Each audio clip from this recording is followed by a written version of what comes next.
Oke, jadi di video kali ini gue mau bahas 2 match yang gue tonton.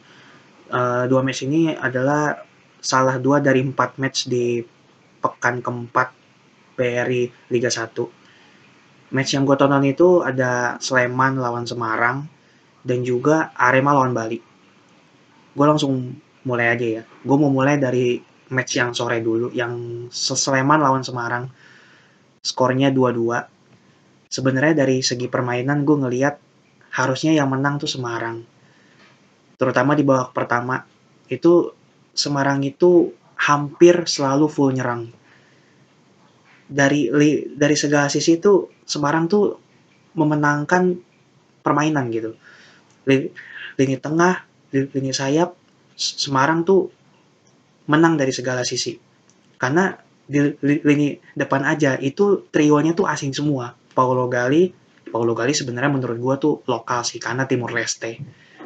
Bagi gue asing, ya gimana ya, asing rasa lokal gitu, tapi tetap aja kan asing. Terus ada Carlos Fortes dari Portugal, dan yang di winger sebelah kiri dari Semarang itu ada Marukawa dari Jepang. Di menit awal Semarang itu bahkan udah hampir bisa cetak gol lewat Diarra kalau seandainya syutingnya dia tuh nggak ke atas, karena kipernya Sleman si Pintus, kiper asing juga yaitu dari Filipina, dia pun udah mati langkah tapi sayangnya bola belum masuk. Sampai akhirnya di menit ke-23 itu Jihad Ayub itu terlalu lama menguasai bola, dia melakukan blunder, direbut sama gue lupa sama Marukawa dan bukan, sorry, bukan Marukawa, sama sang kapten Septian David Maulana, dan sama David Maulana. Sebenarnya si David Maulana ini juga punya ruang ya. Si David ini si David Maulana ini punya ruang. Seandainya dia mau syuting pun dia bisa, tapi dia nggak maruk, dia nggak serakah, dia oper bola ke Fortes yang posisinya lebih kosong, dan ya pasti gol. Namanya striker, apalagi striker asing lagi. Kalau itu nggak gol, itu bakal jadi apa ya? Catatan buruk buat Fortes lah. Karena harusnya nih secara logika bodoh-bodohan dalam sepak bola, pemain biasa kayak kita pun harusnya udah one by one depan kiper itu 98% tuh masuk, dan memang masuk 1-0. Setelah itu sebenarnya Sleman mencoba keluar. Sleman mencoba bermain lebih agresif, lebih menyerang, lebih teratur. Yang tadinya agak-agak menguasai bola tuh agak gugup, bingung mau ngoper kemana, akhirnya long ball, dan ya seperti biasa. Kalian tau lah, long ball di Liga Indonesia, long ball itu sangat tidak efektif ya. Kalau yang gue tonton paling dari 100% long ball yang dilakukan, paling hanya 10% pun nggak nyampe. 5% dah yang sukses dan efektif gitu loh. 95%-nya lagi ya fail, gagal. Tapi di menit ke-23 wasit akhirnya ngasih kartu merah ke Semarang dan juga ke Sleman. Ke Semarang itu ke Fortes. Dan itu merupakan kerugian yang sangat besar buat Semarang karena gara-gara Fortes kena kartu merah, Semarang tuh jadi kehilangan tajinya di lini depan. Pemain-pemain seperti Paulo Gali, Wahyu Prasetyo, Septian David Maulana, Marukawa itu dengan ketidakadanya Fortes itu bingung, mereka mau ngoper kemana tuh bingung gitu loh, karena target mainnya ini udah nggak ada gitu loh. Banyak banget setelah Fortes keluar itu Semarang itu kesulitan mau nyetak gol karena ya itu target mainnya itu nggak ada, yang biasanya jadi apa ya, jadi mesin golnya itu nggak ada gitu loh. Dan kalau dari Sleman kan yang kena kalau Fortes kan langsung kena kartu merah straight red card. Kalau ini dia si Wahyudi Hamisi itu kena kartu kuning kedua. Dan ini menurut gua kartu merah yang nggak penting ya. Kalau misalnya lu kena kartu merah karena menyelamatkan tim lu dari kebobolan, menyelamatkan gawang lu, kayak lu udah tinggal orang terakhir misalnya, itu gue masih paham. Tapi kalau ini lu kena kartu merah gara-gara berantem coba. Jadi si Fortes lagi, ya dia lagi guling-guling lah, lagi kesakitan, Wahyudi Hamisi memprovokasi, dan ini juga kelemahan orang kita itu yaitu gampang terprovokasi dan gampang memprovokasi. Kalau cuma di liga lokal, ya udahlah ya. Tapi kan nanti kalau lu dipanggil timnas dan itu terbawa ke dunia luar, ke dunia internasional, itu kan bakal bikin jelek negara kita juga, gitu loh. Nah, sama Fortes tuh ditendang, dan itu depan mata wasit persis, jadinya ya wajar kalau dua-duanya dapat kartu merah. Setelah kartu merah itu, seperti yang tadi gue bilang, untuk Semarang kehilangan Tajia di lini depan, dan untuk Sleman itu kehilangan keseimbangan di lini tengah, yang tadinya memegang bola udah mulai kuat, jadinya kendor lagi, serangan juga mulai kendor, dan itu juga jadi senjata buat Semarang, tapi Semarang pun jomplang karena target pencnya nggak ada. Itu kalau seandainya ada Fortes atau Fortes nggak kena kartu merah, mungkin Semarang bisa nyetak 1-2 gol lagi di babak pertama. Sampai akhirnya Sleman berhasil nyetak gol itu lewat Ricky Cawor ya tadi kalau nggak salah. Tapi sayangnya offside. Dianggapnya offside. Padahal setelah ditarik garis lurus dari kamera replay, ternyata Fredian Wahyu itu belum ikut naik ke atas gitu loh. Jadi sebenarnya masih ada orang terakhir sebelum kiper dari Semarang. Jadi harusnya si Ricky Cawor itu nggak offside gitu loh. Tapi akhirnya di menit-menit injury time babak yang pertama, Sleman bisa nyeriin lewat sundulannya kayak Isano, dan itu sundulannya bagus ya. Dia tuh dari, ya bisa dibilang kalau yang gue lihat agak-agak coming from behind juga. Jadi dia agak dari belakang. Makanya itu dia nggak ada yang jaga, karena yang gue tangkep nggak ada yang nyangka kalau dia tuh bakal nyundul gitu, dan nggak ada yang nyangka juga kalau bola bakal dikirim ke dia gitu loh. Oke, half time tuh salah satu. Di babak kedua ya sebenarnya nggak, gimana ya, nggak beda jauh, sama aja cara mainnya, cuman justru malah di babak kedua yang gue lihat ya, mungkin karena efek stamina juga udah mulai capek, jadinya apa ya, permainan tuh jadi agak tarkam gitu, jadi lebih gerasa gerusuk. Cuman Semarang jadi yang tadinya bermain lebih aman akhirnya gerasa gerusuk juga. Sleman juga sama gitu loh. Jadi babak kedua ini gue nontonnya agak gemes gitu. Cuman ada satu momen ya, dan ini golnya Semarang ya. Dan ini golnya bagus dari Paulo Gali. Jadi dari operan terobosan itu bisa dibilang umpan diantara ya ibaratnya. Paulo Gali menyerap dari belakang, dia dia cok bolanya, dia congkel pakai ujung kaki. Pintus pun jadi juga udah nggak bisa apa-apa, udah mati langkah. Sementara Semarang unggul 2-1 atas tuan rumah. Nah, cuman setelah ini Sleman tuh mulai ningkatin apa namanya, agresivitas permainan tuh. Namanya tuan rumah pasti kan seenggaknya kan kalau nggak bisa menang pengen seri lah. Kayak jadi kayak Persib yang waktu match terakhir kemarin. Seenggaknya kalau lu nggak bisa menang, ya lu seri gitu loh. Jangan terlalu di kandang sendiri, jangan terlalu malu-maluin banget gitu. Apalagi ini kan derby Jawa Tengah lah.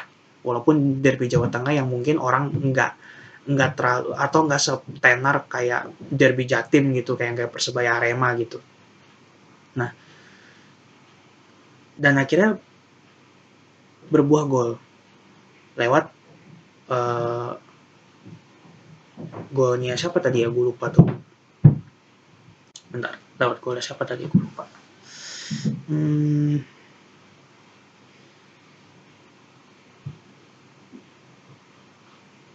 Lewat golnya, oh iya gue inget, lewat golnya si Ayub. Nah, di sini si Ayub juga dia ibaratnya menebus kesalahan dia. Kan gol pertama Semarang kan gara-gara kesalahan dia yang terlalu lama menguasai bola, terlalu yakin, akhirnya direbut kan sama Septian David. Jadi gue menganggapnya golnya Ayub dari free kick ini adalah bentuk pertanggungjawaban dia, dan bayar apa ya, dia ibaratnya bayar lunas lah atas kesalahan dia. Dia bikin kesalahan, dia bayar lewat gol free kicknya, dan itu ke sebelah kanan kalau dari sisi kiper ya, itu kan tiang dalam, itu ke sebelah pojok kanan, dan itu emang golnya bagus, dan itu pojok sih, itu susah kiper untuk nangkap itu susah gitu. Cuman ini nih yang bikin gue ketawa tapi gue miris juga. Sleman tuan rumah itu di 1 menit terakhir atau 2 menit terakhir lah, itu dapat apa namanya, hadiah tendangan dari titik putih dari penalti. Cuman sayangnya sang kapten Kim Jeffrey, mantan Persib, nggak bisa menyelesaikan dengan baik. Shootingnya dia tuh kena tiang gawang atau kena mistar. Padahal kiper tuh si siapa namanya, eh kipernya Semarang si Adi Satrio itu udah ketipu. Dia udah bergerak ke kiri kalau nggak salah. Harusnya Kim santai aja gitu. Dia kalaupun mau ke tengah jangan terlalu tinggi. Nah tapi setelah itu gue mikir, kenapa harus Kim yang ngambil? Kenapa nggak kasih pemain lain aja gitu? Kenapa kan padahal ada Vizcara, ada Bustos, ada Hoki Caraka. Kenapa lu nggak kasih pemain-pemain itu aja yang mereka memang punya insting naluri nyetak golnya tuh lebih besar? Kenapa harus Kim gitu? Apalagi dia kapten. Gue tuh sering banget kalau ngeliat kapten gagal mengeksekusi peluang emas atau bahkan penalti kayak si Kim ini, si Kim Kurniawan. Gue tuh ngeliat udah kapten dia gagal lagi. Mentalnya akan jatuh 2 kali lipat lebih jatuh karena dia kapten gitu loh. Dia harus dapat motivasi dari siapa lagi? Toh karena dia yang kapten kan gitu. Beda kalau bukan dia yang kapten. Ada orang lain yang jadi kapten yang bisa nenangin dia.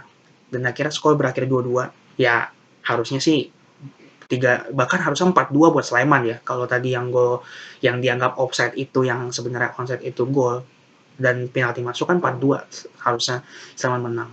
Tapi ya berarti memang bukan rezeki Sleman.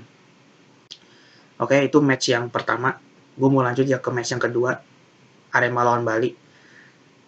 Ini juga gue bisa dibilang gue tertawa karena Arema yang tadinya udah unggul harus tercomeback oleh Bali yang statusnya tim tamu padahal drill tuan rumah sebenarnya karena mainnya di stadion Iwayan Dipta Gianyar kan. Di babak pertama itu Arema sama Bali ya ini tarkam juga sih. Jadi mereka mainnya tuh gerasak gerusuk, bingung mau kemana, megang bola nggak jelas, operan sering salah. Dan gol di match ini tuh empat-empatnya itu kan Bali menang 3-1 ya. Itu golnya itu empat-empatnya itu gol dari free kick semua. Golnya Gustavo Almeida free kick. Dari gol bukan free kick sorry.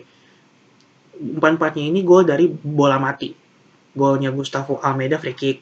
Golnya terus golnya si Elias Dola dari corner kick ya kan.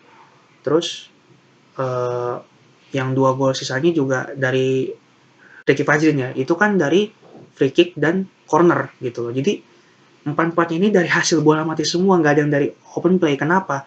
Karena yang gue lihat ini open play-nya Arema dan Bali di match ini itu kurang bagus. Arema itu lebih mengandalkan permainan cepat. Begitu bolanya kerebut, transisi mereka lambat. Balik ke belakangnya tuh udah apalagi udah susah. Apalagi lu ngadepin para pemain Bali tuh yang transisinya atau mereka tukang lari semua gitu loh. Ada M. Rahmat, ada Privat, apalagi babak kedua Eber Besa masuk. Nah, permainan Bali sendiri di babak pertama karena Eber Besa nggak main, itu bener-bener kacau. Lini tengah itu bingung mau kemana. Nggak ada yang jadi tukang untuk ngalirin bolanya itu nggak ada gitu loh. Ricky Fajrin pun ditempatin di posisi gelandang itu bingung.